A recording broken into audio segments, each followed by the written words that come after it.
What's going on, everybody? The world's a better place because you are here to join us. My name is Matt Brown, and I am the host of the Productive Conversations podcast. It is a Friday, a feel good Friday, the 25th of April, 2025. And it was quite a busy week for the show, quite a busy week in this world. And we're about to talk about all the things that was trending amongst us. Ryan and Jose are with me on the call tonight. What's up, guys? How's it going? How's it going? Finally Friday. That's what I like to say. What's up, fellas? Happy that you are both are here, and there is a lot to talk about. And before we talk about all the great things in our world, I just want to remind you to like and subscribe to the Productive Conversations podcast on all podcasting platforms and YouTube. And don't forget to check out exclusive content we're in the show across all social media platforms. We're on Instagram at Productive Conversations Podcast, X and Twitter at ProdConvoPod. We're on TikTok at Productive Conversations and Facebook at Productive Conversations. And as always, we want to give love to present the sponsor, Magic Mind, the world's first productivity shot. Whether you're chasing deadlines, editing late into the night, or just needed to stay sharp during back to back meetings or everyday life, Magic Mind is the way to go. It is packed with matcha for energy, nootropics for focus, and adaptogens to help you actually feel calm and not jittery. And I started taking Magic Mind before the recording days, and now during my recording days, before and after, and I am sharper. I feel much better about myself, and things are definitely a lot better in my life.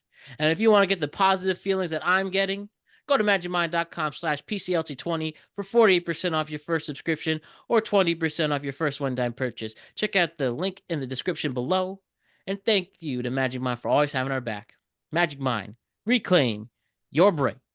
So the first thing I'm going to talk to Ryan and Jose about, and I have to brag. Today I had the fortune of seeing Sinners out in theaters.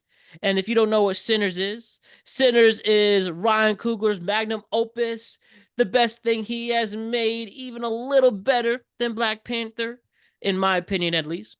And if you don't know what Sinners is the story of two brothers living in 1930s Mississippi who decide to go home to start a business, start this club. But amongst that, there is a greater evil that is around the corner for them the night their new club opens.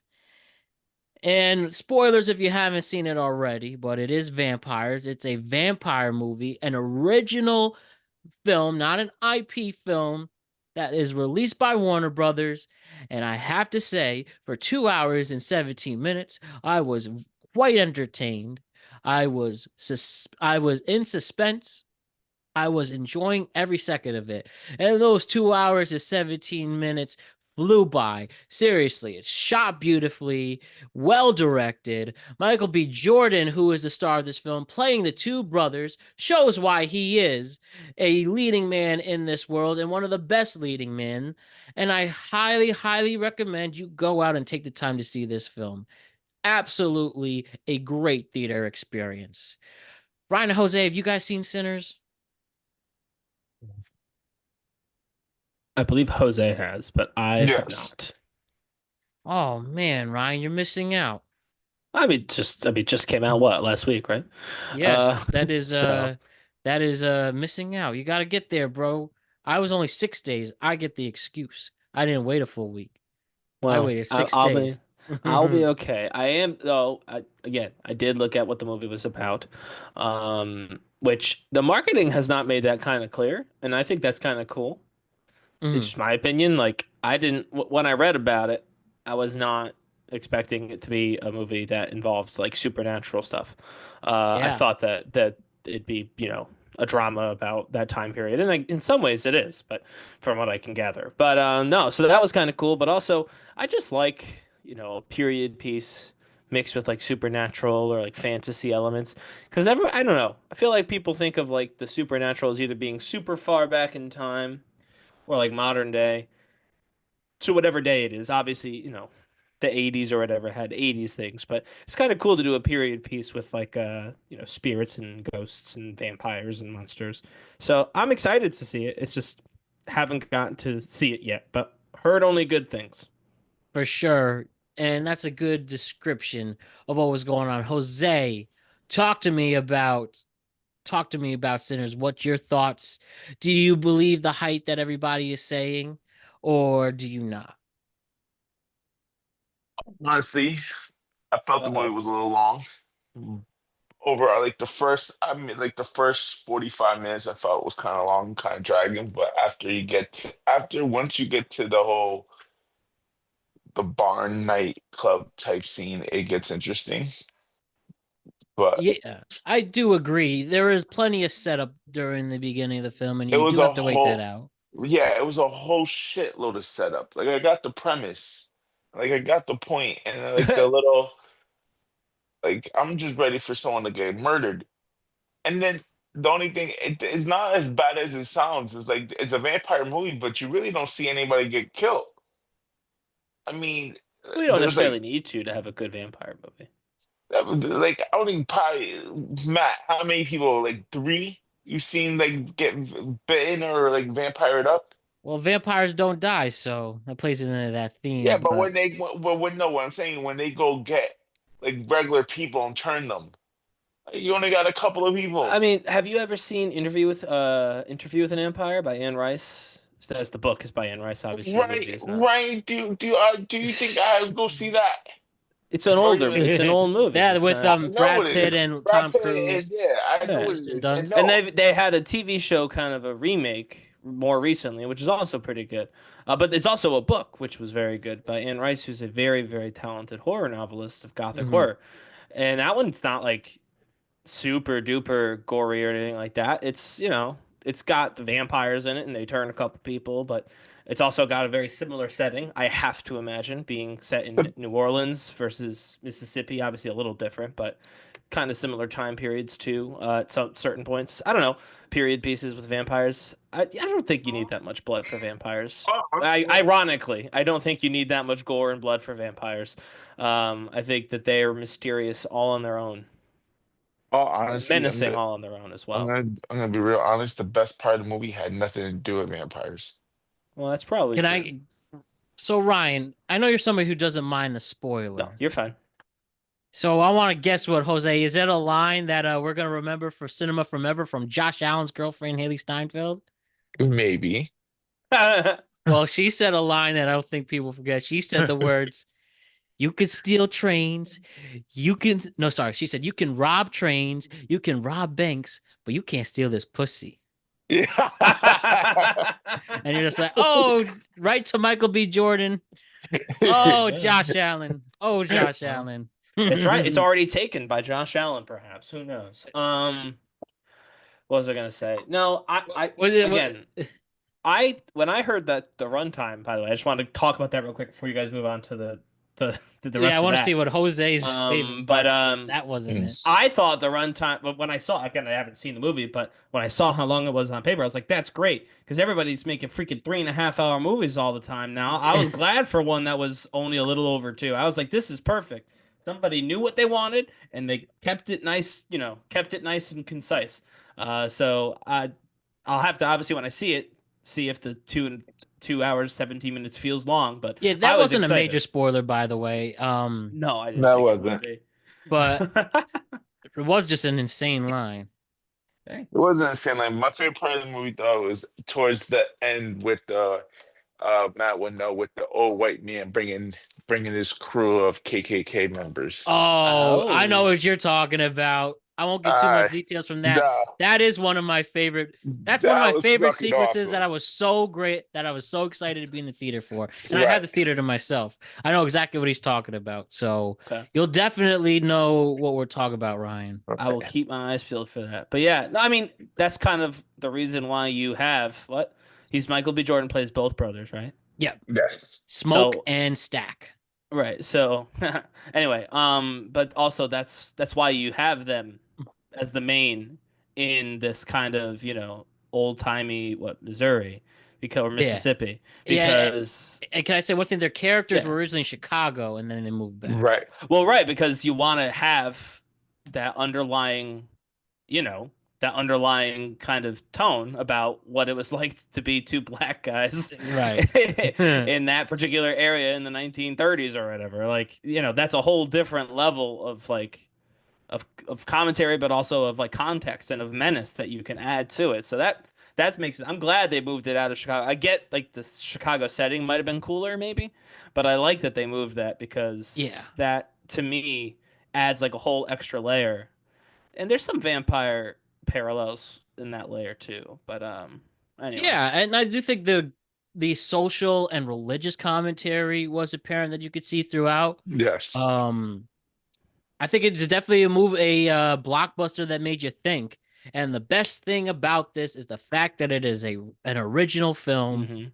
written by Coogler himself, not an IP, a major studio, even though the studio lately has been buffoons with the decision makings they're doing in Warner Brothers. But they did bring this one out, a nice spring release, and the word of mouth is really helping it beyond everything. And yeah, it's incredible. It's an incredible movie, and I think um we'll see if it gets Oscar buzz in 8 months from now, but Hmm. regardless, though, it's a great popcorn film, which is most important. Hmm. If you can afford it, yes. Yeah, I went by my yeah, right. I'm doing now the movies in the afternoon type of thing. I'm gonna try to go to the theater once a week now, starting with that. I'll probably just need to go to the actual. I only need to buy the ticket because I actually bought Hmm. popcorn and soda, and I bought a candy. With this theater with parking that I had to pay for was $40. Oof. I Yeah, don't. but but they make you use you do it all wrong, kid. Well, I could obviously Yeah. I could sneak in stuff. Yeah. No, not even that. You go on like you sign up for their little fucking rewards card and you go on Tuesdays where it's like $6 Tuesday, right? And then you get discounts on fucking snacks and but like With the card, right? with the yeah. Yeah, So yeah. if you're I gonna signed up for all that. The popcorn just made me sick. I forgot. I didn't yeah. even Yeah, finish movie it. theater So. popcorn is salty and buttery, and it's not good for It's you. But you Tastes are good in the right, moment, Jose. but You are right on that stuff to use your deals correctly. trust me, when I get these cheap dates, my nigga, and I meet these girls online, we're going Tuesdays. Tuesdays. I ain't Oh paying full man, price for no movie that one girl I'm trying to sleep with and go. You do it on a Tuesday, you keep it moving. hear that. But regardless, though, awesome stuff. I think it clearly shows that you don't need to rely on the IP for the big studio film.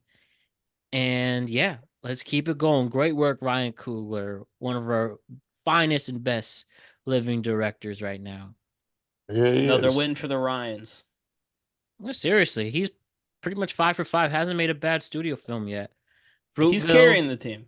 Fruitville, the two Black Panthers, Creed, and then here in Sinners. 3 IPs in a row, and then this. Great work. All good movies too.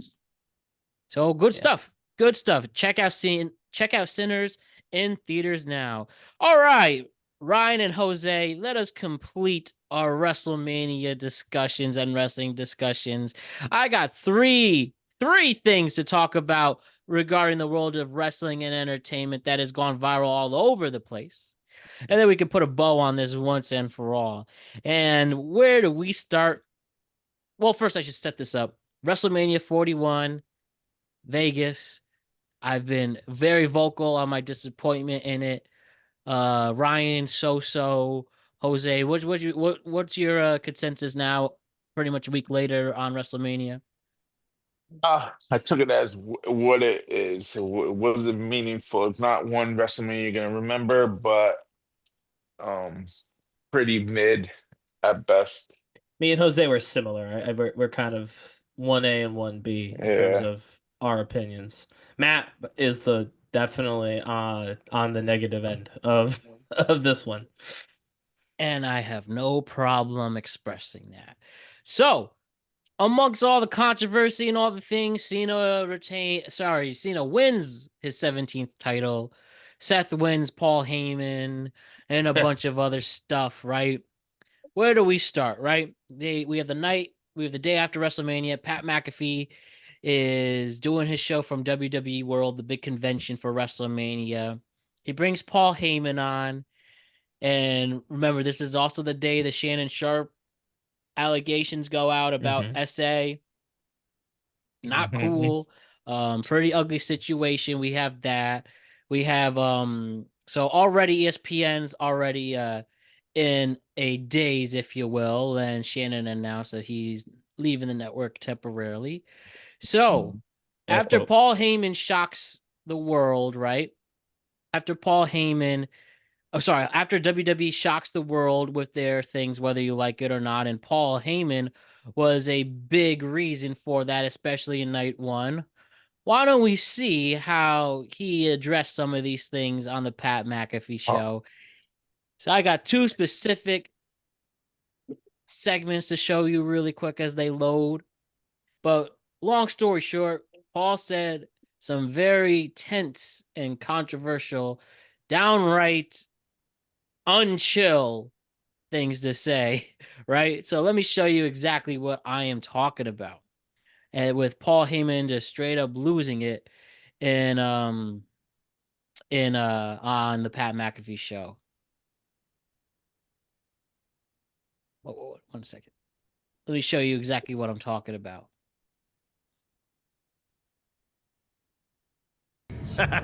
Do you care about the opinions of people who are irrelevant? You don't care about the opinions of most people who are very relevant in your life. You don't care about the opinions of the people who pay you.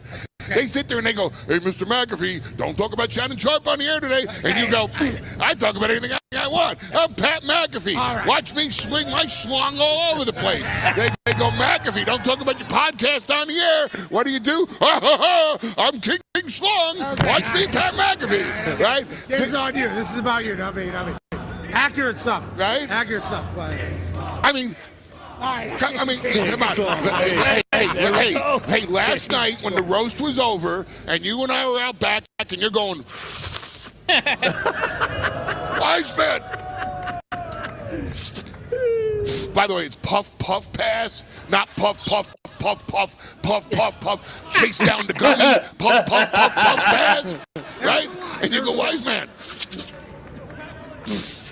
You know Stephen A. Smith really sucks, right? And I go, "I love Stephen A. The man calls me the GOAT. The man, Stephen A. Smith, is on the air saying, if there's one person in the universe that I, Stephen A. Smith, at $70 billion a year want to be, it's the wise man, Paul Heyman." And you sit there and you go, "These ESPN bastards give me the same money as him, or they can..." Hey, yo. No, that's not true. No, that's true. With Do you? Well. The only time I've ever seen Pat uncomfortable on camera on a mic. First things first, do you think this was a shoot or he's just letting it all out or work, as they say? And just so you know, a shoot is real, a work is fake. So Ryan predicts or hypothesizes that was Paul Heyman literally airing out Pat's own dirty laundry. Pat would not have been that uncomfortable if it wasn't a shoot. Yeah, so let's recap right now. Right there, he admitted for Pat that he doesn't respect his bosses, which I guess context clues you could tell someone. I mean, that one's actually not that surprising. Blatantly, but the one about not liking Stephen A. And complain about his money and all this the weed stuff. I mean, even though weed's legal, still, weed is weed, still taboo. Right. Anything I miss in that 90-second clip? I mean, no, the main thing was the Stephen A. and the money. That was the big thing. You're missing Pat McAfee has a big schlong. That too, but anybody. That one might have been Paul Heyman editorializing. We'll never know. But I have one more clip after this, and I have stuff on the roast for later too. So I won't bring up. Hopefully it doesn't get taken off. I checked as before we went on. It's still on. I did have some clips taken off, but I did get some new ones. But I will show you the roast. But first, Ryan. Paul Heyman. No. I was going to say, this was definitely Paul talking about their conversation from the night before. Paul Heyman doesn't give a crap. And there's a whole lot more we can unpack with that. I'm not going to, because we have a lot more to talk about. But yeah, I think that this was very clearly Paul Heyman speaking from an actual conversation that he actually had after the roast. and we'll get into the roast because that is frankly probably why everybody was talking the way they were talking, even afterward, and frankly, honestly, even that day. I'm not gonna lie to you, on the McAfee show, but yeah, I believe it 100%. How about Jose? I believe it. It probably is true. I think like a lot of what he said was embellished a little bit, but Maybe.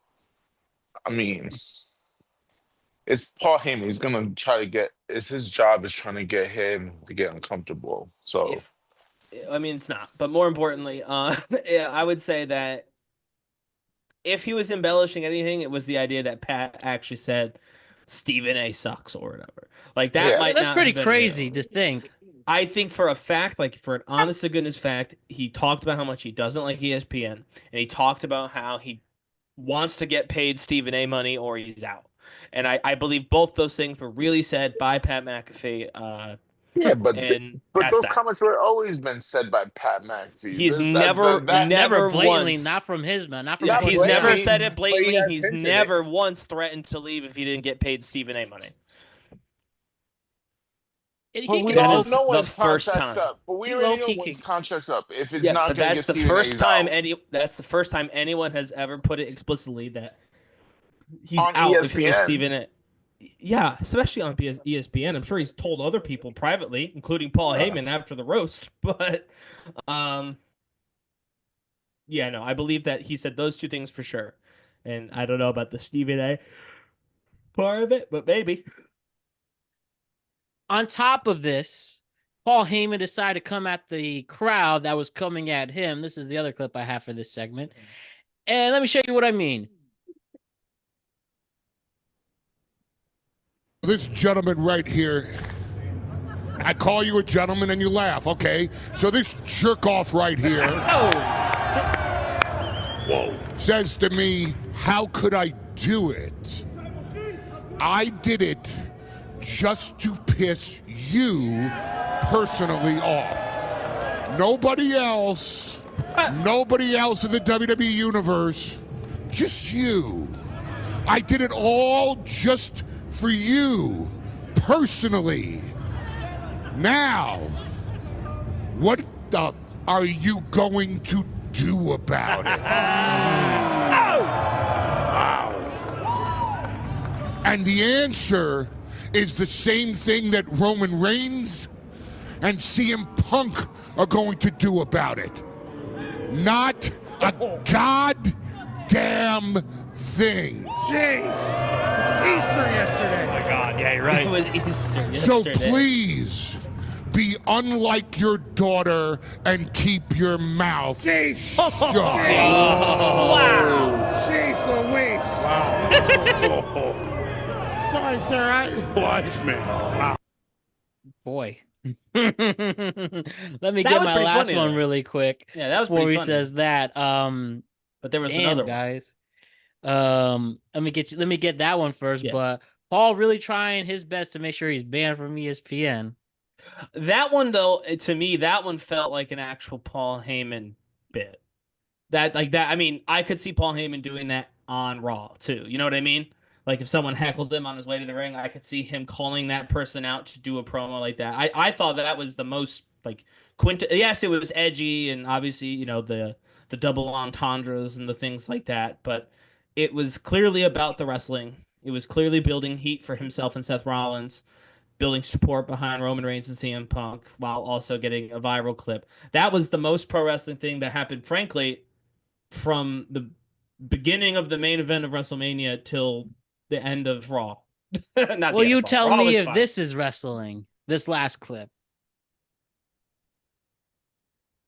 You? The one that's going to get deported? Oh, And, Okay, ladies and gentlemen. hey, amigo.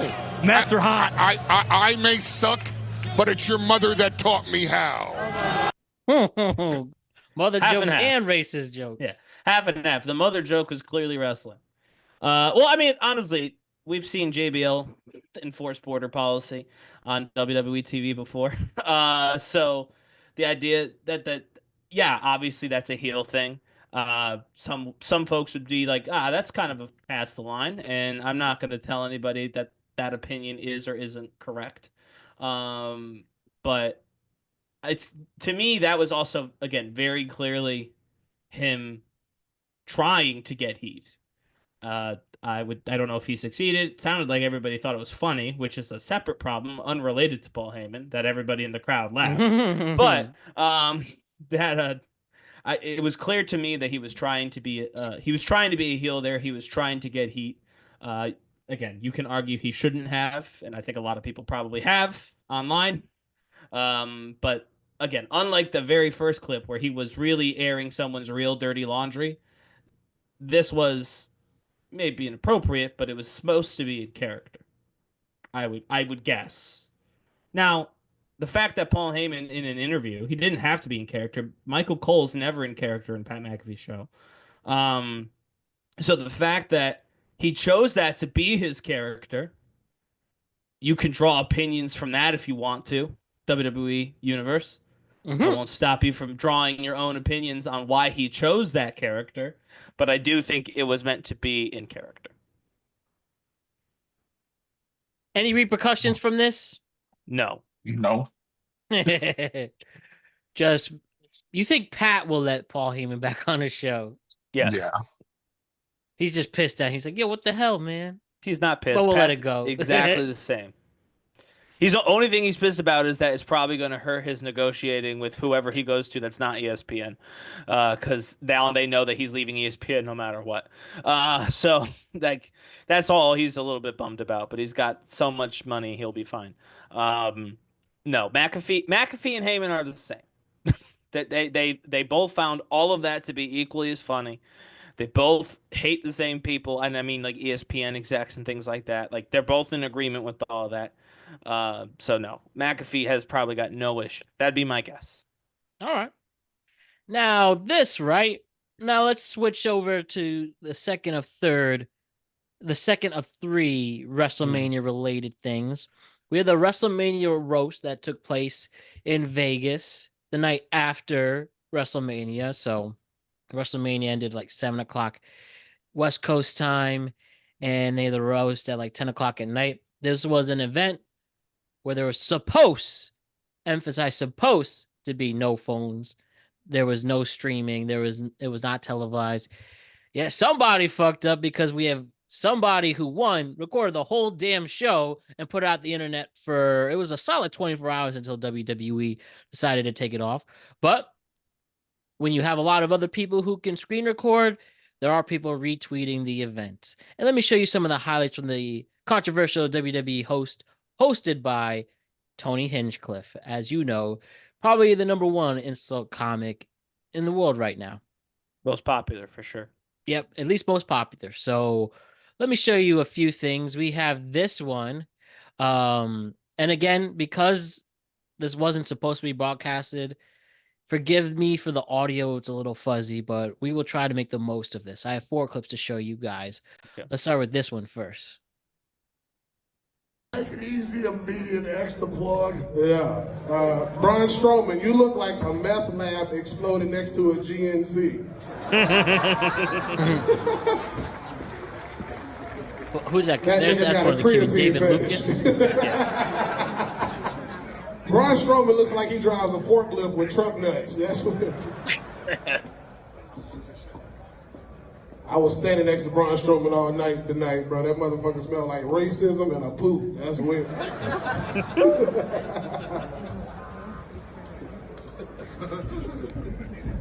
I was back there kicking it with my girl Nia Jax, her big back ass. I love. Nia Jax has the body of gold dust.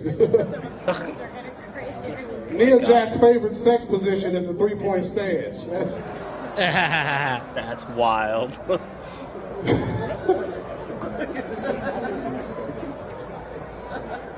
Is she Nia there? Jax is into BDSM. Her safe words are down, set, hut. Jeez. I can't tell. I just can't tell. I said Nia Jax's name 3 times and my crock pot came on. That's weird to the motherfucker. All right, so we got some Nia, aka Nia Jax. That's her real Yeah. name. But she had some words herself. And I'll Did show she? you Okay. really quick what those are. from this, her talking about Charlotte Flair.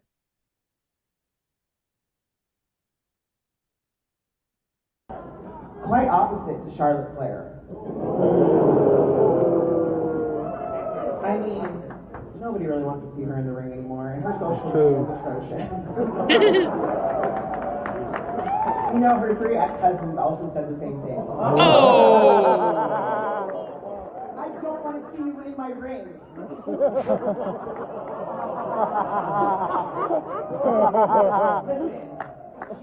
Okay, so this is at the roast then, yeah. Yeah, this is the roast. This is the second clip. Yeah, so she was there.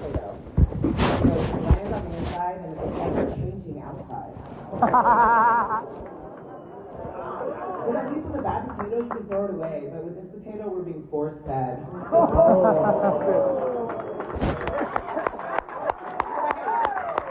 all know that I've never said no to a carb.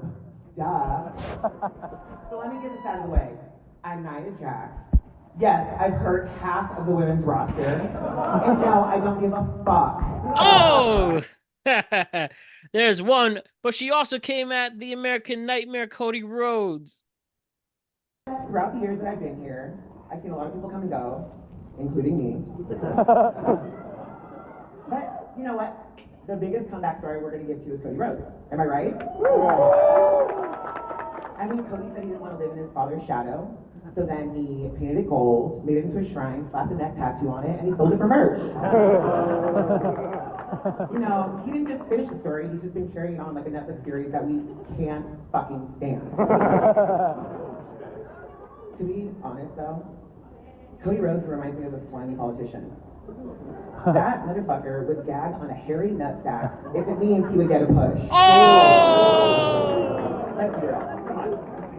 And in all honesty, Cody, you're no Roman Reigns. Cody, they only call you when Roman's doing something more interesting. Throughout the years, One more clip for you guys. Then we'll break this down. Just more shenanigans from this roast. It's been a hell of a week. We've had a blast. Hope everybody was entertained. This was a lot of fun. I stood back there and laughed my ass off. The truth is, hopefully everybody had a blast at WrestleMania weekend. And if you didn't, I've got 2 words for you. Fuck off. I feel like, okay, these are the clips I was able to grab. A lot of them were taken off. But it seems the consensus is that instead of it being a roast where, you know, I mean, again, a roast is a roast. You are making fun of the person, but it seems people were airing their grievances instead. And instead of saying they were jokes, they were actually how people felt. And I feel like the Triple H fuck off was from the heart to finish off everything, right? So the comedian, while the jokes were mostly, you know, obviously it's a roast, right? Made fun of someone's weight, made fun of someone being a redneck. That's kind of roast behavior. You don't know these people personally. You're not really talking about their character in any meaningful ways. Kind of, you know, skin deep little things, right? And that was fine. I mean, again, if you don't like that kind of comedy, not so much for you, but it was fine for everybody else. But yeah, you listen to the Triple H and you listen to Nia. They were not telling jokes. They were upset and speaking.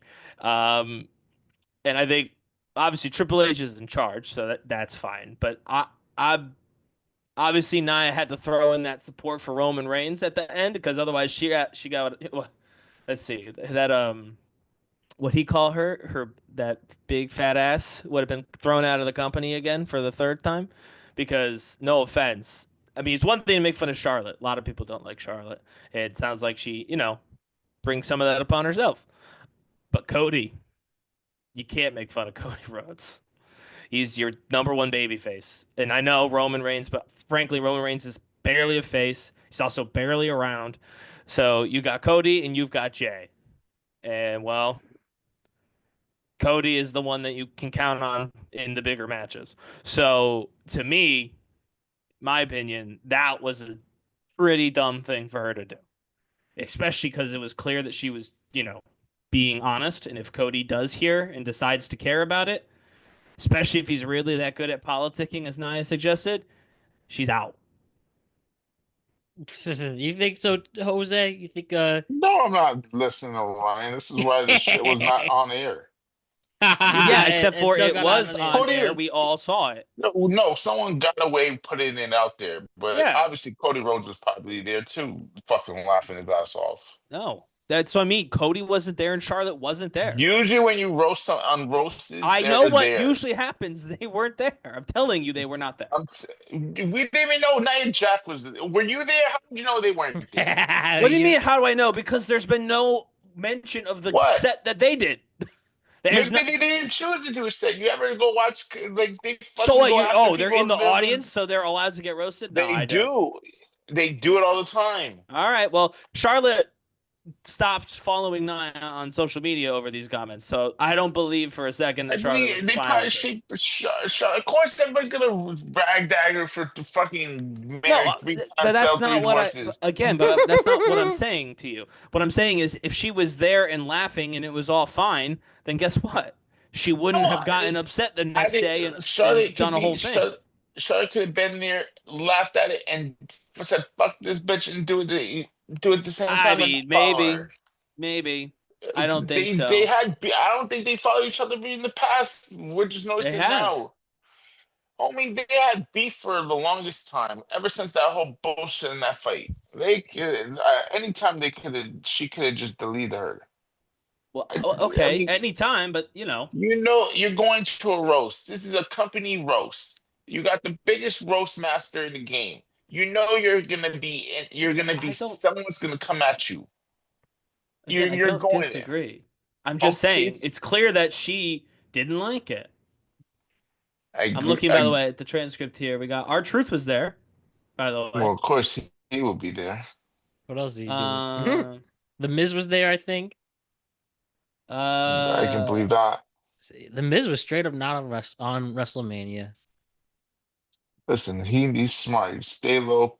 Keep Paul Heyman, by the way, paychecks. goes with had a huge rant about Freddie Prinze Jr.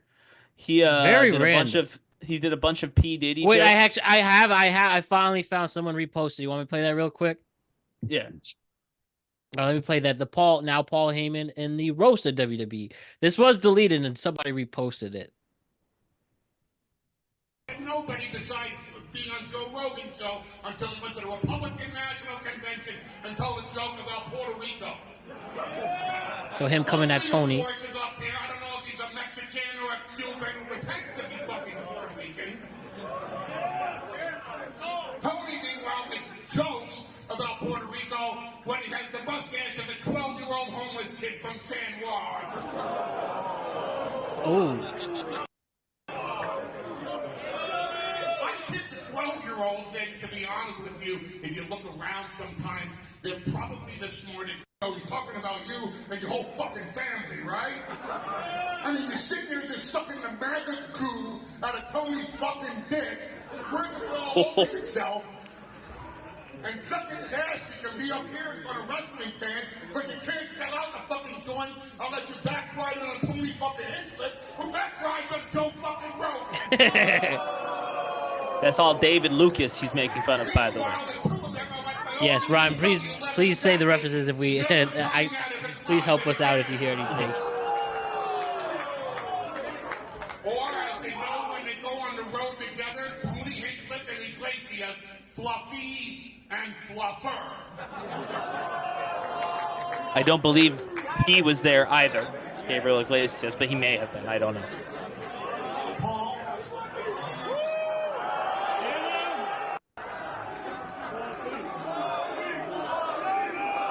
Oh, he was? Okay. I just looked it up.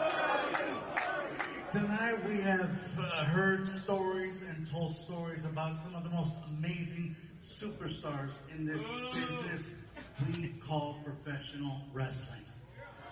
But out of all of them, Paul, I've ever heard tonight, the crowd only cheered and chanted one fucking name.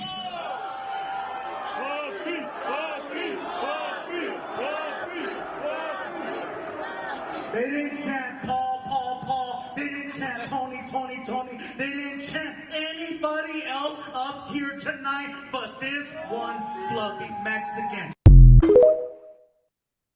All right, so more love for Paul Heyman.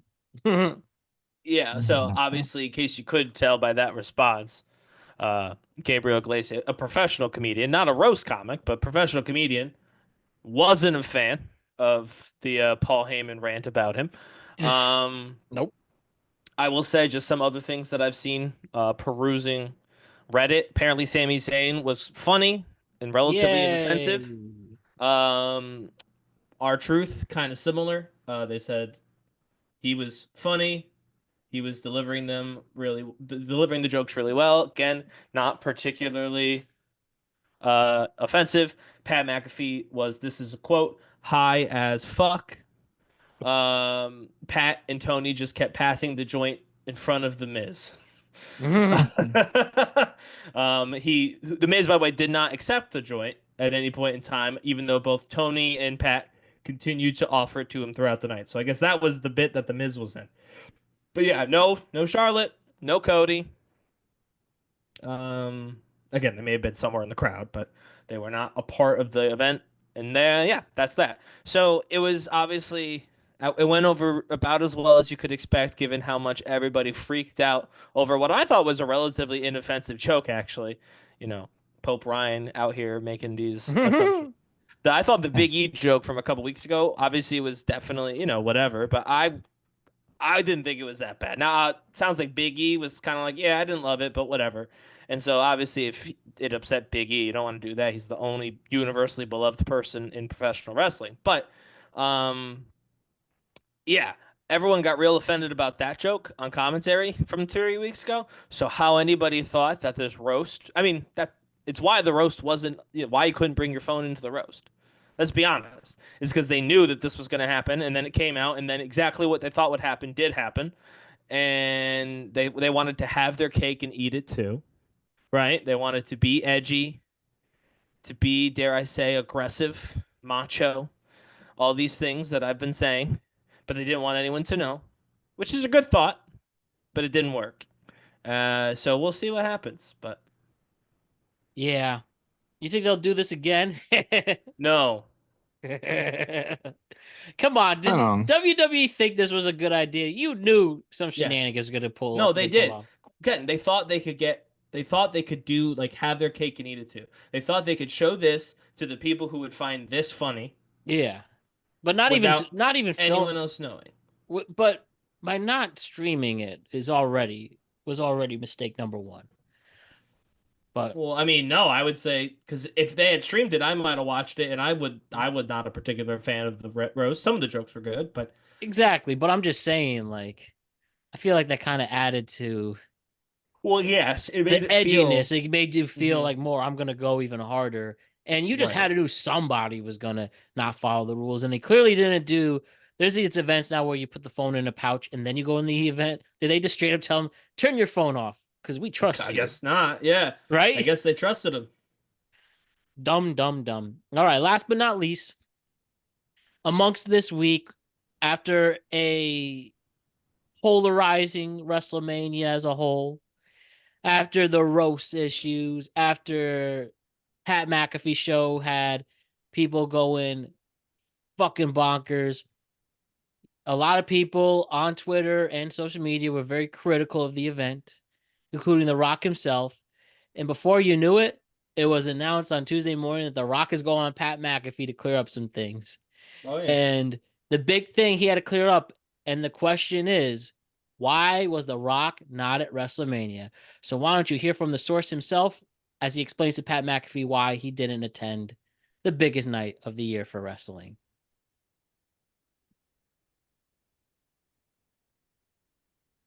Okay. Getting involved and you saying, I need to stay out of that. Was there ever a moment where anybody was trying to tell you differently? Like, no, Final Boss. Anytime you're around is a good thing, not a bad thing. No, well, they don't have to say anything like that to me. And they know when I come to them, and them meaning Triple H and Nick and Ari as well, and I lay this out and I say, hey, here's how I really feel it should go. We can insert Final Boss in the end of this finish, but then where do we go? There's other commitments that I have, and I want to also be careful that we're not overstepping and leading over our skis too much here.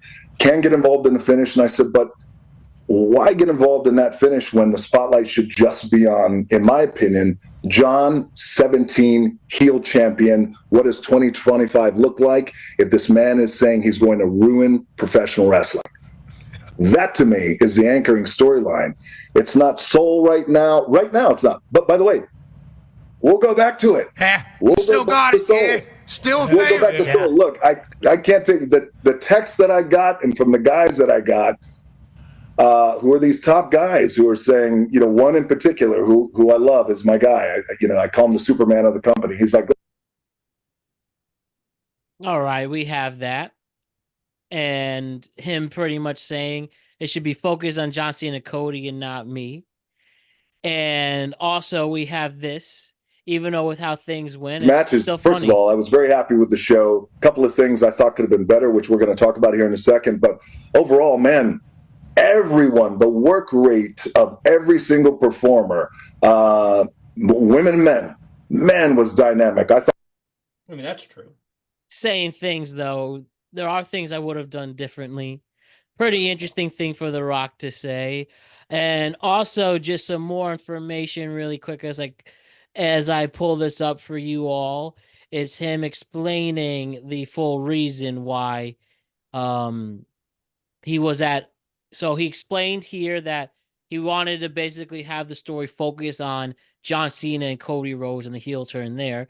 So why was The Rock even at the heel turn at the first place? And this is him explaining why. Sales are a little slow, but beyond that, he goes, sales are a little slow, but beyond by sales, it's ticket sales are a little slow. That's what he said. For elimination. For the elimination ticket. Yes, ticket sales were slow for the Elimination Chamber. He goes, what we are finding is with Elimination Chamber, it's become the pay-per-view that's been interesting. Fans have had fun, but it's also the conduit to WrestleMania. And how do we create a Elimination Chamber that people must tune in to see? How do we create that? And he goes, right now, we don't have that. And he said, will the final boss show up? I said, well, let me give it some thought and let me get back to you. So I gave it some thought. I got back to Ari. I got back to Triple H and Nick. We had a call. And I said, I have an idea. What's most important to the final boss? The most important thing to the final boss isn't titles. It's not money. It's not fame. Been there, done that, and grateful for that.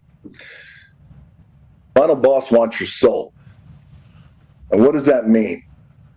What that means, that doesn't mean, hey, the final boss wants you to act like this, be like this at his beck and call and treat you like crap and make you do all these things that are unbecoming or embarrassing. That's not what the final boss wants. That's not how the final boss flies. No. What that means is whatever you could think of in your head. So Cody Rhodes, whatever dreams you have, whatever ambitions you have, even if they're dark, even if they're amazing and they're full of light, even if they're scary, whatever those are, you tell the final boss he's going to make it all happen. You wave that magic wand, he'll make it all happen. So when it comes to giving me your soul, giving the final boss your soul, that is what you want, not what the final boss wants. And so what does the final boss get out of that? I get your soul for life. That's what the final boss gets out of that. No, so now we go into Elimination Chamber with this idea of, will Cody Rhodes sell his soul to the final boss? And my thought at that time, and you and I might have even I know we talked about this, was it was a litmus test to find out, in my opinion, how will fans respond if Cody sold his soul to the final boss? All right. So quick recap. Number one, John Cena heel turn, last minute change, basically because The Rock was told to show up at Elimination Chamber to help ticket sales, and that's where we'll make the big heel turn instead of Cody Rhodes turning heel. Number two, The Rock wanted nothing to do with WrestleMania. He just did his obligation for TKO and just sat back, despite minimal explanation, leaving fans confused, leading fans to being very frustrated. Is there anything else I'm missing here? No, that's about right. So, how about that, guys? we're in the position we're in wrestling simply because of big egos and people just not being a team player and stepping up when they need to or don't need to. Yeah, it usually happens though in all walks of life, not just in wrestling. I will say what's interesting to me hearing Rock lay it out, right, is there were two different and interesting stories, and WWE did neither of them, but also tried to do both. And to me, that's insane.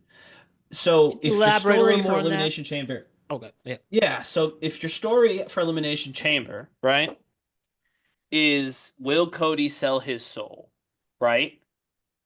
Then you have Cody not do it, right? You can even maybe have The Rock swing at Cody. John Cena backs Cody up. Rock and Travis Scott leave. And that's that. Cody, that was the big payoff. Elimination Chamber. Is Cody going to break bad and sell his soul to The Rock now that he knows he's got to face 16-time world champ John Cena? He doesn't. Cena does not turn heel there. They do the build with Cena trying to get the title, right? Like talking about wanting the title, how badly he wants the title, how he knows he's lost a step, but he, this is his blah blah blah. Cody talking about future versus past, very generic face versus face stuff. You do the WrestleMania match exactly as we got it, minus the boos for Cena when he arrives. Because let's be honest, by the way, they booed Cody during the match anyway. So did it really matter that Cena was the heel during this match? No, not even a little bit. They were going to cheer whoever they wanted, boo whoever they wanted, because Las Vegas was a bad crowd, like I said during our reaction show. You have Cena turn heel at WrestleMania after Travis Scott, and this is right. I can keep Travis Scott in this story. He comes out with The Rock the first time. He comes out the second time. Rock is not involved. And now you've got the Cena heel turn, which is all anyone's going to talk about. You've got the Travis Scott there as a hint that maybe, just maybe, The Rock had something to do with the Cena heel turn. And now you're wondering, did Cena sell his soul to The Rock because he didn't think he could beat Cody? That becomes the main, selling point of this. That's story one, the whole sell your soul thing. Then, story two, no Rock. Cena just turns heel on Cody. And he does everything he did, talking about you people this, you people that, I hate you all, I'm going to take the title, I'm going to retire with it, everything he said, because that was all fine. Then you do the match, he cheats, he wins, and do not involve The Rock or Travis Scott in this at all. The problem is they tried to do both. They tried to make a Cena heel turn or a heel Cena challenger with The Rock as the catalyst without ever making The Rock the real catalyst. They should have either just gotten rid of The Rock as a catalyst or focused on The Rock, even if he wasn't there, as this catalyst and have the actual heel turn happen at WrestleMania when nobody was expecting it. But why did The Rock still do it anyways? Well, he says it's ticket sales. They needed him to come. I would honestly say, in my opinion, he wanted to do the Cody Rhodes heel turn story. He wanted Cody to say yes to the final boss. It would be what aligns with everything else. When, the last thing he said before he suddenly wanted Cody's soul was that he and Cody were boys again. Remember? On Netflix? So I think The Rock's plan was, all right, me and Cody are boys again. I'm going to show up and talk about how I want his soul or whatever. And then Cody sees it's John Cena 16 times, one last run, blah, blah, blah. Cody turns heel, joins The Rock, belittles John Cena for being an old man. It can't hang. That's the match. Cena maybe wins, Cena maybe loses. I don't know. To me, that's what I think Rock thought was going to happen. And then when they said no, they're not turning Cody, he said, all right, well then, F it. I'm done. I'll come to your little elimination chamber. I'll do whatever it is you want me to do. And then I'm leaving, and you guys can figure out the road to WrestleMania without me. That's what I think happened. I lean towards what you're thinking on that one, Ryan. And absolutely silly. And then The Rock knows deep down that he is the biggest, not only he is the biggest star in the world, arguably, and that he knows that he has the biggest influence on the whole wrestling community. So much. You guys are funny. You guys know that. Well, Why am you I tell funny? me though. You tell me who's bigger than The Rock that he could go use WWE as a little play toy. It's about TKO. It's not even about The Rock. Rock didn't even want to show up. TKO did not care who won and who See, turned heel. that's No, again. no. This They is do not not a. care. This is not about story. That's what. This is, Well, that's why I said it. It's not. They invited The Rock to come back. He said they told The okay. Rock He to come pitched. back. Fine. He pitched a story. Triple H vetoed the story and said no, we're doing this instead.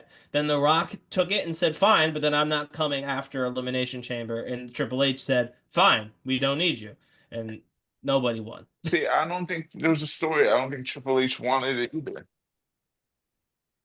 Triple H Oh, didn't want The Rock. I'm then- telling you, Triple H wanted this story minus The Rock. The Rock wanted to be in a different story. TKO said, I see you keep "You're saying doing The The Rock. Rock." You keep saying Rock wants to be in the story. I don't think Rock wanted to be in the story. Period. He did. Homie, He did. like He's I not told been you. in anything in years. He wants to be in a story because it makes him important, and he wants to After get the this Black done Adam before. disaster. Homie, if that was true, then why didn't you show up? If he wanted to be the center of attention, everybody was waiting for me. He didn't even show up. Because Triple H didn't let him be the center of attention. Triple Homie, H he didn't isn't let the him. board. Triple H, Rock's his boss. Rock is his boss, but they also have a script. It doesn't work that way, the way that you think it does in TKO land. No, it doesn't. I'm telling you, in TKO land, in Vince land, this is how that worked. I agree, but we're not in Vince land. This is TKO land. It's corporate. I love how you say it. That's not how it works. It took 2 seconds. Homeboy says, sales are down. He calls the Rocket, and I need you. That takes 2 seconds. Sales are down.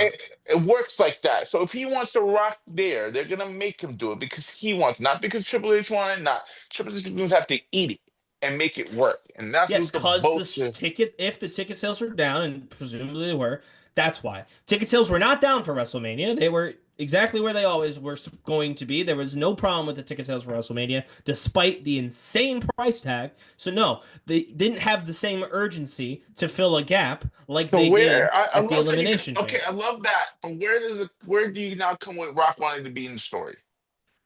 No, Rock was told he had to come back in Elimination Chamber to help. Got it. That's for fact. you. Lock that in. I got he what came you're back. saying. Yeah, no, I'm saying he came back because he had to. Okay. And he said, "I've got this idea," and he pitched it, and it's the Cody sells his soul thing, right? Triple H says no. That he wants to do Cena turning heel. See, we come with this. See, that's where we disagree. There's not a disagreement. That's what happens. Rock wants to do something, it gets done. This is the same guy this is the same guy from last year that fucking tried to ram fucking our throats with Roman Reigns. If it wasn't for everybody around us to get Cody Rhodes, we would have had that last year. Yeah, and now you're telling me and now, The Rock. now you're, listen. Now, hold on. The Rock lost that battle, and that's why it happened like this year. So you're telling me that Rock wanted to be in it, but said no because Triple H told him no. No, Rock wanted Cody to turn heel. Triple H said, "You can do what you want. Cody is not turning heel." Triple H said, "We have creative plans into the future. Cody Rhodes is the face of the company. We are not turning him heel against John Cena. It is not happening." And if you think TKO would say to Triple H, "I'm sorry, you have to get rid of your top babyface because The Rock wants to show up for a couple of weeks," then you're crazy. TKO might like The Rock, but they also like the idea that they'll make money many months into the future. And you they need, are not and you going need to have. obviously You do not need The Rock. You don't. The Rock's not here anymore. You The Rock's just going to go literally to Hawaii. February. You literally called him February to come in there. Yes, February, but he's gone But now. now you're telling me I don't need The Rock, but you need him literally last month or 2 months ago. Yes, but he's gone now. He's going to film a movie now. So you're going to blow up every single plan, not just a couple plans. Every plan. That. No, they didn't. They literally did that in the first not, Netflix.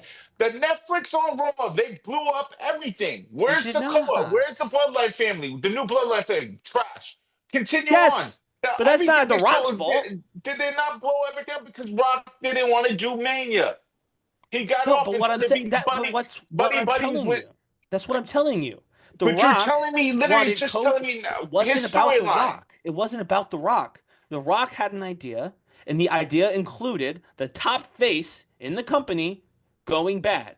Triple H said, I cannot have the top face in the company turn bad, especially because in May, The Rock is going to be filming in Hawaii with Scorsese, and I'm going to have to try and sell tickets with a heel Cody I Rhodes, still can't a believe that's Cena who's happening. less than halftime, and then Jey Uso, who, by the way, is great, but you only got so many matches that you can do with Jey Uso as the top guy. Eventually, he's got to go back to chasing. So he said, with in no uncertain terms, Cody Rhodes is not turning heel. You can do whatever you want, Dwayne, but that's not how this angle's going.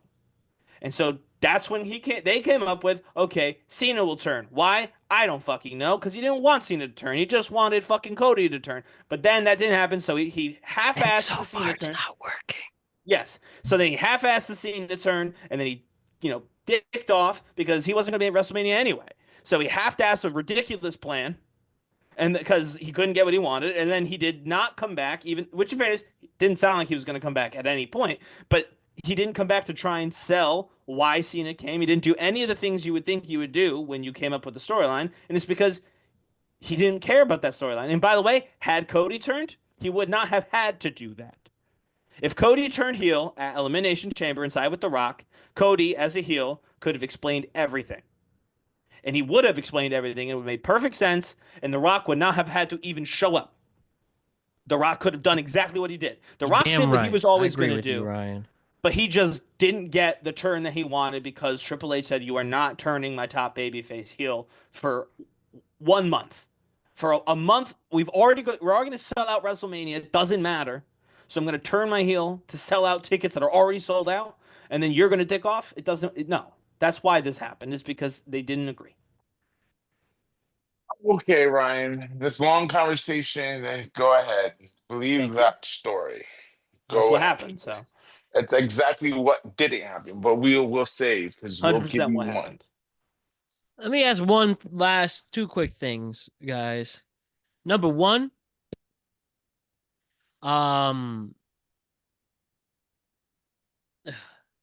was I gonna say? Sorry. Why did The Rock come on Pat in the first place, though? People were coming at him. Were people coming at him or TKO coming at him? Like, No, everybody was. It was coming more out. people coming at The Rock himself, Dwayne Johnson.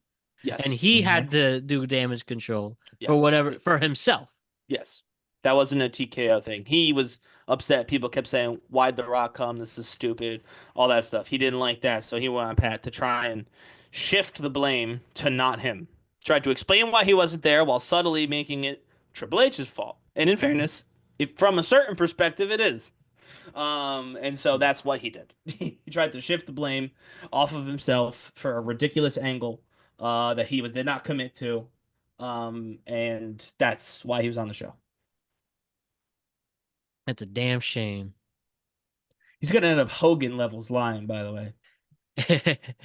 Man, I think it would have been cool if Cody was heel for a month. It would have at least made a little sense. Well, yeah, it would have made sense, but it in the story. But yeah, I mean that's just the corner they put themselves in. And correct. Now we have a John Cena heel turn that I don't think is working, and it's very forced, cringe, and Ariel, how do you pronounce the name? Helwani. Ariel Helwani pointed out himself that it's fake. It feels forced, and it's just straight up silly. And at least if now in his last run, it's just not there. Just not there. The all black and white and what should be a historic moment felt absolutely stupid with Cena breaking 17. Well, so yeah, what I'll say is the ending of the match is it's got a long fallout. People are going to hate Cena, hate this character for a long time because of how stupid the ending of that match was. But the reality is, the problem was that they set a premise that they never explained. And it's not that they just never explained it. Cena also didn't explain it. He jumped right into the traditional heel stuff. And I think that's because... doesn't work. Well, no, it does work if you don't have The Rock beforehand. I think Cena had an idea. No, seriously, because if you listen to Cena, if you forget about The Rock, right? Put that aside. Now John Cena's a heel. That you just know that. Same way that, I don't know, The Miz is just a heel, right? Miz didn't do anything specifically to be a heel. He's just always a heel. So if you kind of can look at Cena that way and listen to what he said, there's clearly an interesting story here. The People versus John Cena is a very, very compelling story, one that he should and could be telling really well. But because they had to try and tie it to the Soul story, at least at the beginning, it's come off as disjointed, and Cena's not into it because he's got to try and like square two circles or whatever, and like that's why I'm saying like John Cena just turning at WrestleMania to win 17 and then doing the whole like Cena versus the People, I'm gonna retire with this thing. That would be fine. It'd be gold because people wanted Cena to turn. He has always wanted to turn, right? To explore that part of his character. And he clearly has an idea about why John Cena, like Super Cena, would turn. Because that's what he's doing. He's being that guy, the guy that would turn on the WWE Universe. But he's not connecting it to the fact that The Rock, supposedly, with the whole three-finger cut thing, made him turn. You know what I mean? That's my problem with it. It's not that Cena is a bad heel. He's a fine heel. It just his motivations make no sense. On top of the fact that Travis Scott had to show up for no reason, because again, connecting it to The Rock, right? Because the Travis Scott was there to try and connect it to that Rock segment from the Elimination Chamber. Since Rock couldn't show up, they had Travis Scott do it, and that's why I'm like, if they got rid of all that nonsense, all that noise, then Cena versus Cody is absolutely fine. With Cena turning heel on Cody at some point, I would do it at WrestleMania, but it could be right before WrestleMania if you really wanted to surprise people. But I don't know. That's me. I don't think Cena's heel turn is bad. A heel run is bad. It's just the heel turn was bad, and so everything after it is no good. Silly, silly, silly. And just Do on you, another, do you believe that the heel run is bad, Matt? so far, let me read the value. Is this a bad heel turn in the first 6 weeks of the heel turn? I'm going to think use the the word. problem is I won't say the word bad. I will say cringe. I really find it cringe what's going on here. Even if the motives are even a little bit justified, it's the actual reason to start turning doesn't seem to make any sense. Right. And honestly, I'd rather have even if it's predictable and even corny, the greatest hits run would have been a lot better. The only thing I agreed with him coming at the crowd during the Raw after Mania was calling out the hypocrisy from the crowd. Why are you to Cody? That it was really great, but everything else is just cringe. I'm just like, so imagine it's if like that it's had like been the night after literally the turn. that would have been that would we'd be talking Same about it promo. right now. Same Yeah. promo, but That makes more sense. Right. He turned at WrestleMania to beat Cody. He comes back. Everyone's cheering because they finally have Cena turned. It's brand new. And then he calls them all a bunch of hypocrites for cheering him after he attacked their hero. Like everything Yeah, he the said, wrestler. right? Yeah, exactly, man. These doing it would have at been Mania, instantly WrestleMania better. 17, but Instantly better. now you have a lot of people who have lost trust in WWE for now, and we will see. Your guys are funny. What's so fun? That's- Jose, since you're the most genius, of the people, you yeah, tell us. most people You tell us hated how this is WWE going to work. booking anyway. But yeah, that's Yeah, you fine. tell us how problem- this is going to work, Jose, So, and do it for the casuals especially. listen, then my only disagreement I'm having with you guys, you have to understand that us internet wrestling fans only realize now that TKO only gives about the dollar. No, I get that. That's not my Okay, problem. so but the problem, the story is gonna be always I know. trash because we're only worrying Well, not about always TKO trash. style. It's always gonna stay trash. They will make the pivot No, you to can make a dollar. Here's the thing. Hollywood, that's an example. What is that? A multi-billion-dollar industry? Yeah, something like that. Yeah.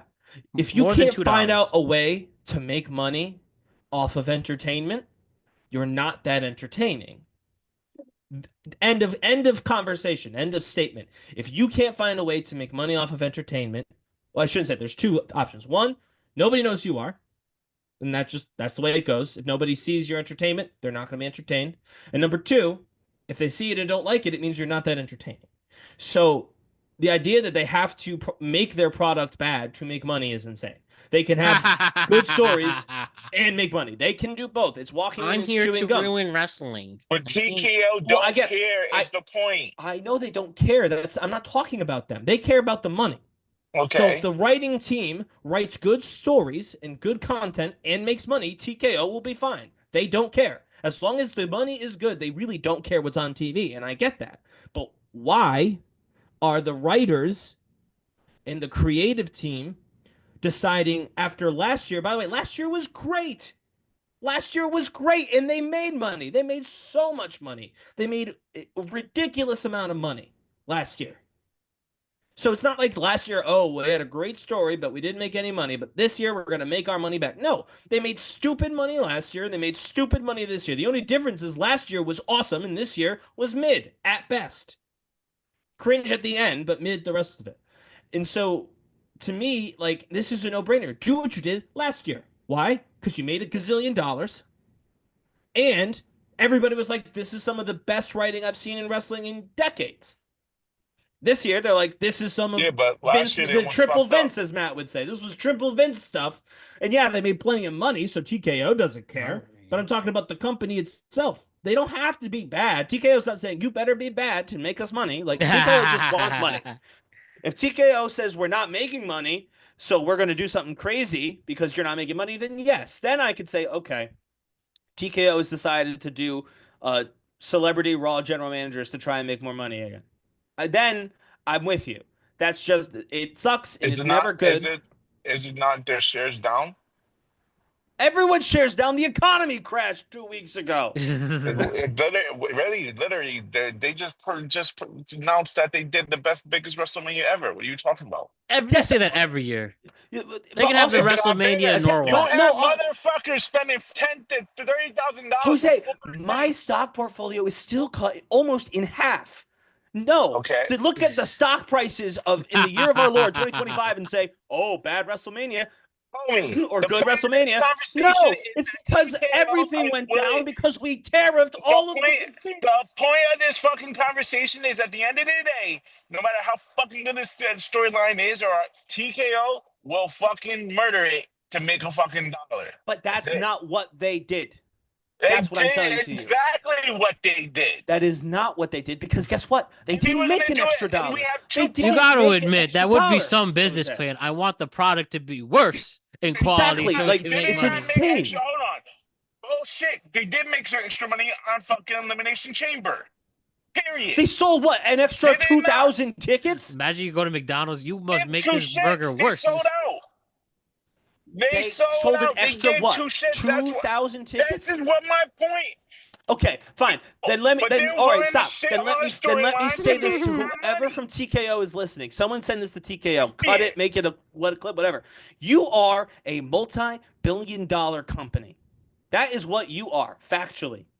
If you don't sell the last 1,000 tickets at your Elimination Chamber show, I feel for you. I do. But you will not go broke that month. I promise you won't. Everyone will get paid. Everyone. And so what I need you to do is, if you've sold out to 90% capacity, 95% capacity, then I need you to let it rock, guys. Right? You're at 95%. Maybe do a little more marketing, have some people go down a little early, hit the radio shows, do some public appearances at a mall, do some other stuff. I'm good with that. You could try and market your way to those last 1,000 tickets. Do not, in case of emergency, destroy your entire creative process for 1,000 tickets, which, by the way, those 1,000 tickets you're going to lose on the back end when everybody in Backlash is like, I don't know that I need to see whatever nonsense I'm about to see out of. No offense to the two people involved, but Randy Orton and John Cena are not going to be able to go the way they need to go to sell out a pay-per-view. I am sorry. That's a fact. Homie, I'm just saying, this has always been TKO's MO, even for UFC. I know what TKO's MO is. I'm just saying they didn't need to do it, because they were making the money either way. I agree with you, but shit was sold out no matter what. But you asked me if I said what I said, because at the end of the day, what we have learned now, it's not Vince McMahon, WWE, it's TKO. So they're willing to fuck up my storyline. That's why I give two shits. Let's be honest, the John Cena whole bullshit the reason why it's not working, he can't wrestle for fucking shit. So he can't keep I'm up fully with the aware. bullshit. I'm definitely aware of that, and it'd be fine if everything around him was working. But since nothing is working, the only thing you have is good matches, and he can't do those anymore. That's the problem. He just does promos after promos. His promos Like are you good, put a yeah. title on the guy. His promos are good, great. Lead up to the pay per view. Now I'm spending $1,000 to go see him at the pay per view, and he's wrestled for shit, and he's the last match of the night. What a Right, fucking and if stand up. if the story was good, and if they hadn't ruined it beforehand to sell 1,000 tickets to the Elimination Chamber, then it wouldn't have mattered that the match was mid-tier at best, because people would have been invested in the fact that John Cena, oh my God, just turned heel at WrestleMania to win 17. And we wouldn't have had to hear fucking Fiend for 962 minutes as the world's slowest entrance. I mean, I thought Undertaker was slow with that freaking gong. What in the hell was Travis Scott? He must have been high with McAfee, and he wasn't sure which way the ring was, because that was freaking insane how long it took that dude to get down to the ring. Nobody cares about you, dude. It's the main event of WrestleMania. We got to continue the show, though. We've gone too far. We got to continue the show. We've gone too far. I'm just saying. Jeez. Last but not least, though, Jose, why could you not? I mean, sure, a payday's a payday, but well, yeah, obviously. And I don't think no, for storyline purposes is the all right. Let's get to today's society and how we are in certain crowds. We're gonna chant fucking John Cena right now, right? The word look at Monday night. Everybody's saying sorry, John, sorry, John. That is what you don't want. Right now, especially when you got Cody Rhodes and you're trying to make him the mega baby face. Yeah. Now you have Travis Scott. Every motherfucker hates Travis fucking Scott. And you have him aligned with John Cena. So Travis Jenner Kardashian. You keep the heat on fucking Cena because all three of us hate him with a passion. And that's the only reason why I won't root for fucking Cena. No, listen. So, guys, we had this full conversation on the reaction show about why I disagree with that. We're not going to rehash it. And Jose actually even gives more detail as to why he thinks that's the case. So definitely check that out if you want to hear more about that. But let's leave it with, you heard what Jose said. At one point in time, I vigorously disagreed with it, but we have to move on. Yes. All right. By the way, in the NFL draft, which we'll react to on Wednesday's my reaction for the NFL draft. Shedeur Sanders is passed by the last team that could possibly use a quarterback in the Pittsburgh Steelers. Looks like Shedeur Sanders will not be a first-round draft pick. Oh, shit. There's only one QB in the first round. That's right, only one. Now, no Jackson. I know I should have took that bet. The over/under was 2. Yeah. Well, I'm really not that surprised. Shedeur hasn't proven much in his college career. With the exception of just making noise. Apparently. I mean, he did get his number retired. Oh my God. That's like you if you were a big star, Brian McMahon, getting your number retired there. Getting your number retired for going 13-12. Jesus. Anyways, not surprised. It seems like the whole league is humbling him. But again, I just don't think he's a first-round draft pick talent. Who got the first round? I mean, who got the first pick in the second round? Who has the first pick in the second round? I don't know off the top of my head. I know the Giants had the second one, so I don't think it should be him. Browns, and then the Giants, right? Browns, Giants, Titans, Browns. Giants. So Browns got 2 in the second round. By the way. That was from the Jaguars trade. That was from the Jaguars trade that earlier tonight. Correct. Yes. Tony Khan. I mean, Browns should pick him up. I mean, they don't got no quarterback at all. I think they might, if you want my honest opinion.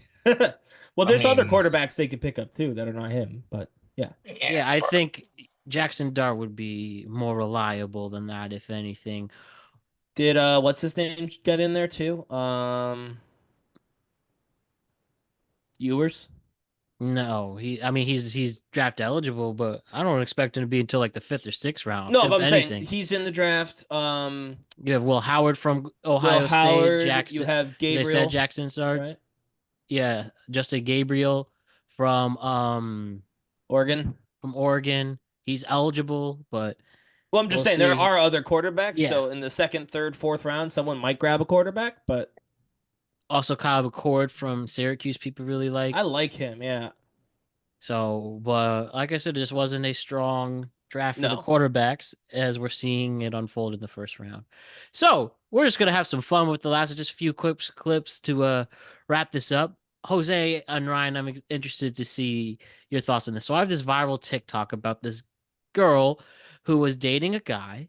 The guy said he was homesick. Okay. The girl dating the guy decides to bring some stuff to, make him feel better. Medicines, vitamins, all that. Only problem is he ghosted her and she made a TikTok about it.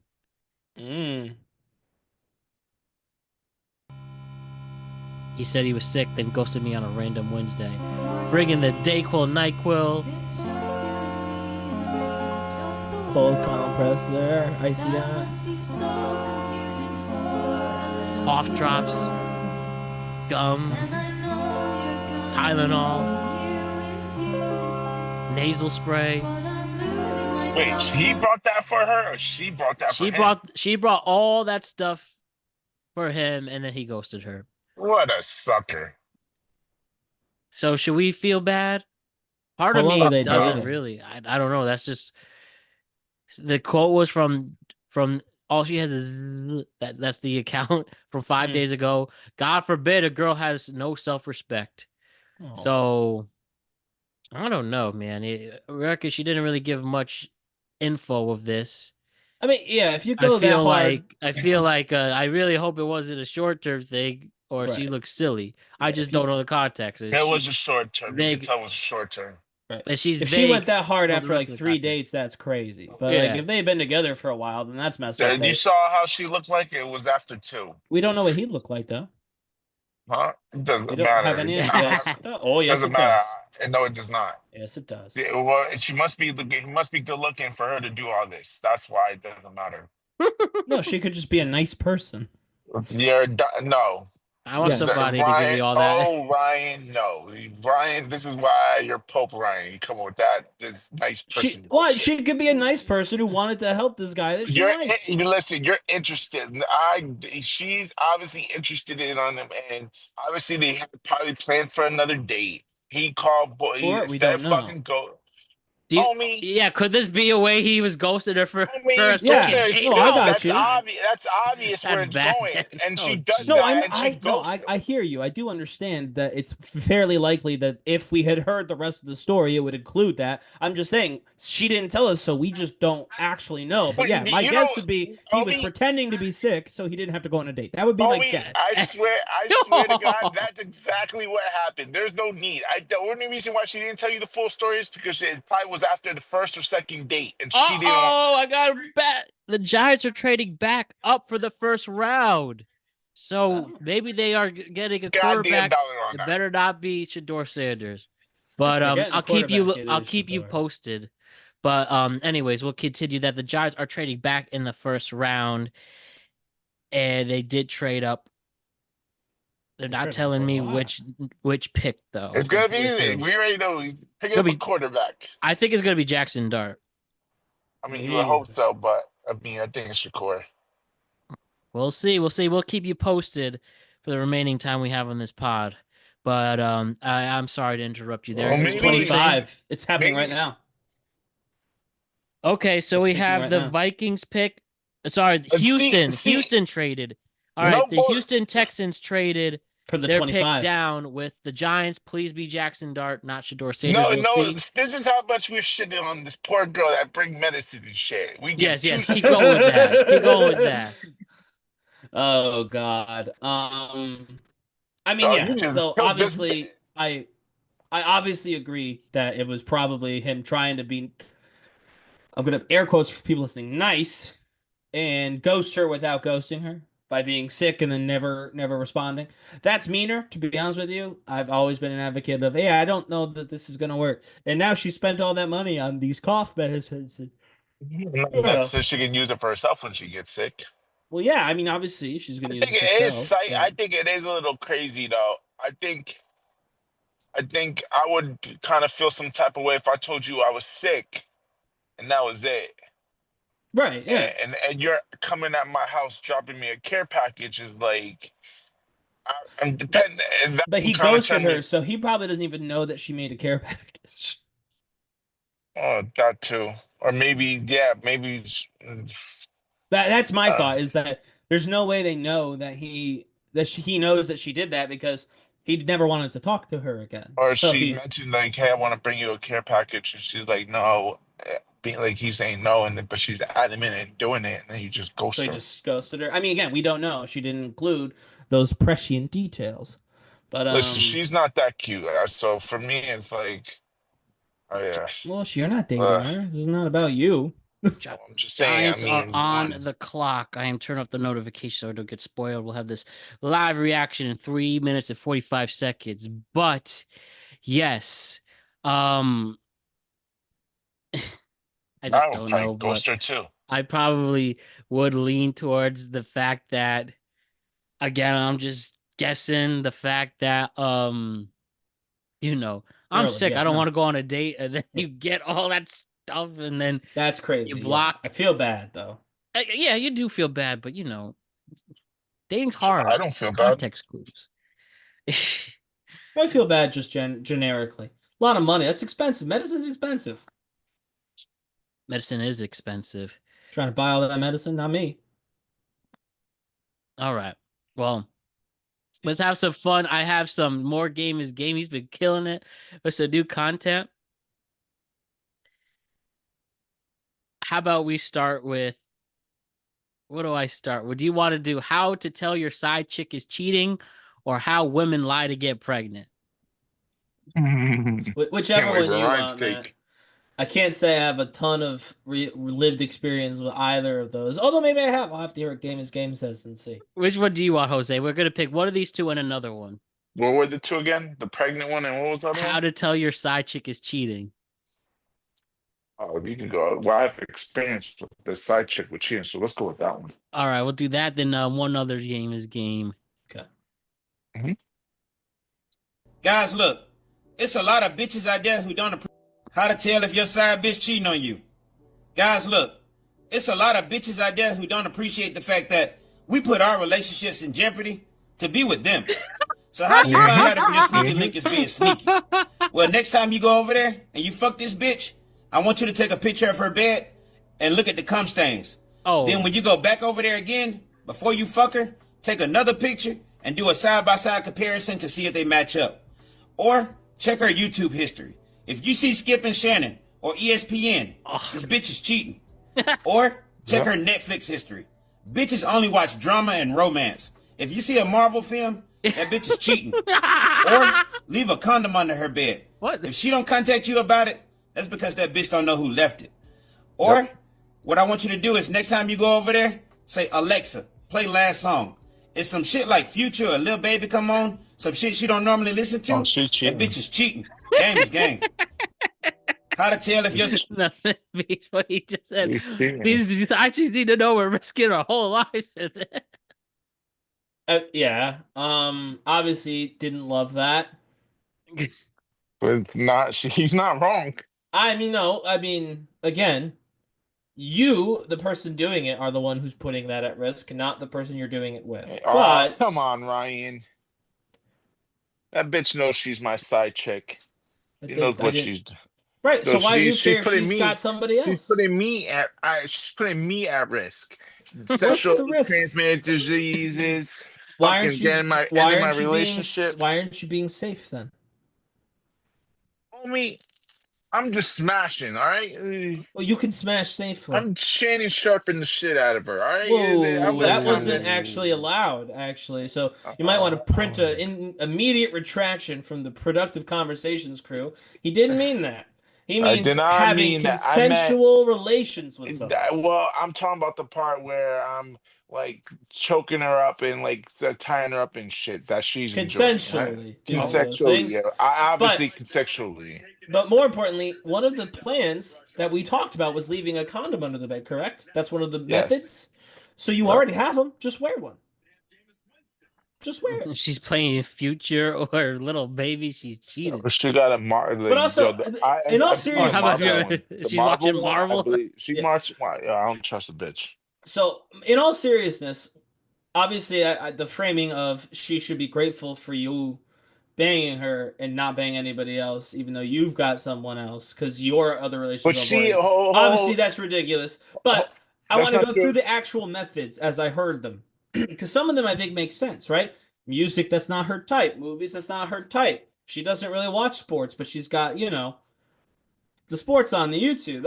Those are all actually, I think, very good ways to see that. I think the condom under the bed thing, I think there's a world where she has them in her nightstand for guys who come over anyway, and that's why she didn't tell you, or she didn't see it, right? The And then pick number is two- in. Rogers walking up with the Giants pick. We have right now our initial Jackson reaction. Dart. Here we go. Ryan told. What? How did I beat you? With the 25th pick in the 2025 NFL Draft, Here we go. the New York Giants select Jackson. Yeah. All right, Ryan. No worries there. Okay, just had to hear That's from crazy. my side. How did I get so far ahead of you? I think it's whatever dumb thing I'm using here. But okay. Good job, Jackson Dart as the potential franchise Shador's quarterback got for to the be Giants. losing his mind. We right have now, somebody by the who way. could be, his ceiling is Josh Allen. Just be a little more accurate and His floor be is better at Jackson that. Dart, though. Whatever. Shador is not going to be a first round pick. It looks That like. is All right, good. insane. Sorry, not insane, but it is, right? Well, maybe his dad shouldn't have, Well, that means Cleveland's got to pick him up. Probably. Maybe, but maybe they're smart. They aren't smart, but yeah, I mean, no, we know they're not. But good job. Jackson Dart will be the Giants' third string quarterback and hopefully the new franchise quarterback. But first round pick, coming from the University of Mississippi. Great Ole stuff Miss. there. So we are going to be paying attention.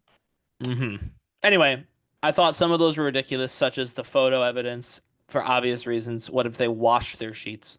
Hopefully they washed their sheets, by the way. And then obviously, the whole leaving things under their bed or whatever. Again, not reliable. But I do think the music/YouTube test is interesting. I do think that could be an interesting way to tell. If you were so inclined as to care about what this person you refuse to commit to is doing with the rest of their time. Right. All right. The last game is game. Quickly, it's just called the 5 Men. We'll see what that exactly means. The 5 Men. Fuck your bitch. Oh. Y'all number one is. Oh, hear that? See that one more time? I think I've got the gist of what this is about.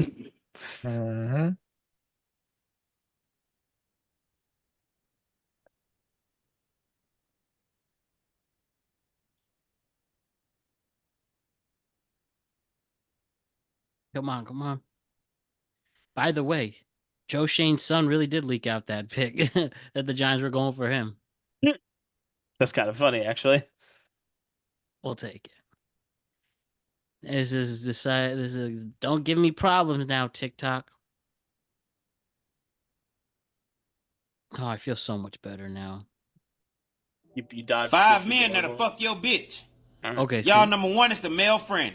If fucking your bitch is equivalent to being in the NBA, then this guy's in the D League, waiting on you to fall down so he can get a roster spot on that pussy. Number two is the co-worker. If you really think your bitch work around other men from 8 to 12 hours and all they talk about is work and no personal life, you a cuck. Number three is the neighbor. Look, the neighbor has the advantage of approaching your bitch and introducing himself without seeming creepy because he's just a friendly neighbor that's probably gonna tell your bitch that if she needs anything, don't be afraid to reach out. Number four is your dealer. I don't know why y'all send some of y'all bitches to go pick up a package from y'all dealer, but sometimes they don't even use the money y'all give them. They'll fuck your dealer, get the package, and keep your money. Triple crown. Number five is the player. This guy can be a celebrity or he could be just like you. He know how to sell a bitch a dream, dick her down, and send her back to you with her pussy smelling like latex. Game is game. 5 men that'll fuck your bitch. Wow, I mean, he has got a way with words, doesn't he? He's got a way with words. He says them. Mostly. And that's his way. Do you believe any of that?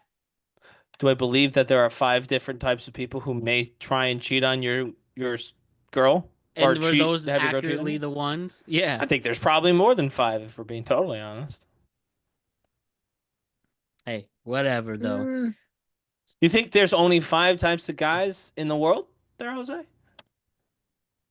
I mean, it's not a lot more, but I mean, they all fit in 5 different criteria of what he said. Sure. I mean, pretty Let's think. open You tempered. got what? You got family friend? That's not the Mm-hmm. same as male friend. That's just, known each Where's other the since you were little family friend kids. still counts. You think that still counts as male friend? Yes. Okay, okay. If I Ooh. hear the word friend, family friend, I still consider a male Yeah. friend. What about Yeah. Run Club? What was that? Run Club. The leader Mhm. of the Run Club in their local. That's a bad one. That's a tough one. You gotta be tough. You gotta not be tough, but you gotta be watching for. Run Club. Apparently a lot of people meet to hook up at the Run Clubs. That's a new thing. Then I should have known Yeah, about I've heard that. that too. So Well, Run Club. damn, Matt, you should have fucking put game on that for me. You Better could, what's join it the Run called? You Club. got kind of a similar try to vibe find to that. Run Club, though. You got just personal trainer. Yeah, but they said that would fit. That's what I actually was thinking when you were thinking Run Club. I was thinking training personal because personal trainers does this done. Hey, but y'all personal trainers out there, I know what y'all scheming about. Yeah, all Right, right? but I'm bro. But There's saying, one at my gym. I could just tell these old ladies, man, this guy's just I could just tell. like that, I put that in that category too. but Yeah, trainer wasn't one of the categories that he had. That's what I'm saying. He missed that whole subgenre. Because he had what? He had male friends, he had coworkers, he had coworkers, dealer, yeah. he had Dealer. player. And there was one more. Player, deal. Well, I don't know about dealer. He said dealer. I'm quoting him.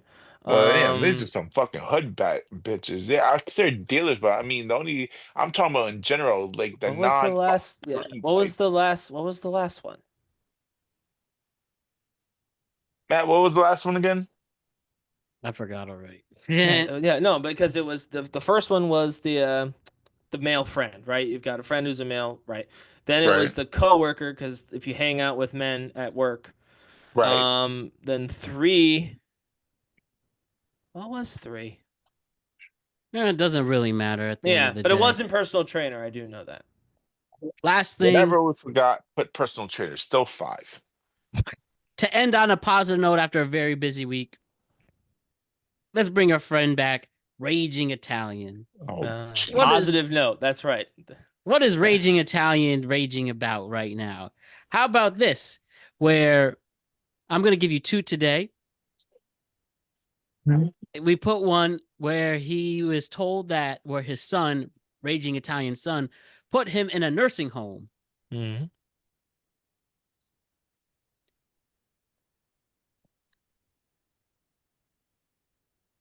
How would you react if you were told you're going in a nursing home?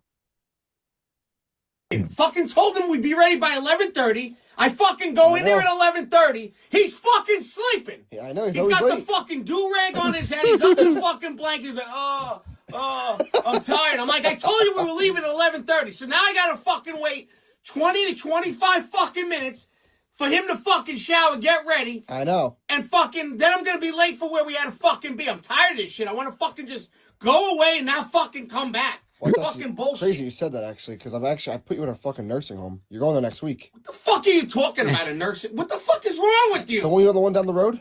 Yeah, but I'm fucking 56, you asshole. So? Nursing homes are for like fucking 90-year-old people Well, who you're almost can't there. take care of themselves. I'm almost there my ass. What are you, fucking an idiot? Well, dude, you're always complaining like, oh, rent, fucking this bullshit. What do you this- think, that I mean, not fucking rent, place mortgage. is free? I Fucking aggravated. You know what?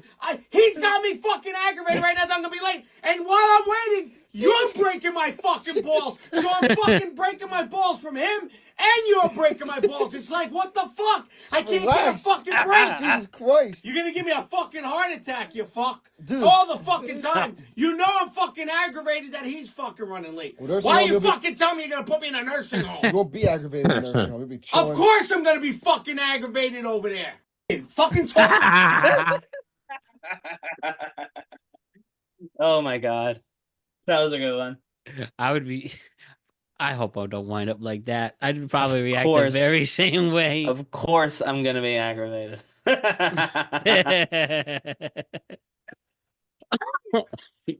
Oh man. And last but not least, one more Raging Italian, then we'll say goodbye until next time. Oh, we also have a Magic Mind show for you all. We'll figure that out Next week, next couple of days too. All right, and this one is being told that he was put on Tinder. We've not seen Mrs. Raging Italian, have we? No. Phone on you? No. I gotta log you into your Tinder. I made you a Tinder account. You made me a what? A Tinder account. The fuck is Tinder? What the kind of fucking account are you making me? Basically, it's like a dating app. It's like you swipe right or left on girls. I don't know. Dating? Yeah. What the fuck is wrong with you? What do you mean? What's wrong? I'm with you? basically fucking married. What are you talking about, a dating app? She won't mind. Who cares? What do you mean what the fuck is wrong with you? You're making me a fucking profile? Dude, you haven't even got any fucking matches yet. What the fuck are you talking about? What are you doing? I put pictures. Are you of... fucking putting pictures of me up on Yes, there? exactly. Take them fucking down! No. What do you mean no? You can't fucking make a fucking dating app with my fucking face on it! Well, I already did. Well, fucking take it down! I'm not No. looking for any fucking dates! I'm fucking basically married, you fucking Dunsky! Dude, what the fuck is wrong with you? It basically, dude, you get to fucking swipe right on girls you like and swipe. I ain't fucking swiping shit! Swipe your motherfucking ass! Get the fuck out of here! Oh, Pops, you? I'm not swiping shit. Gets me every time. That's pretty good. All right. Ryan and Jose, we definitely had a lot to talk about, lots of back and forth, but at the end of the day, we all got a lot of love and we stay productive with it. All right, that'll complete a busy week. Another busy week ahead, and we can't wait to make all the content for the greatest fan base in the world. So we'll take a 2-day break, and we'll see you again on Monday with a Knicks reaction for Game 4. Check out the Knicks Game 3 reaction if you haven't already. That will be Monday. Tweetcap Tuesday. NFL recap / sports tweetcap Wednesday. Magic Mind Thursday. Another tweetcap on Friday. So it's going to be good, and we'll see you all then.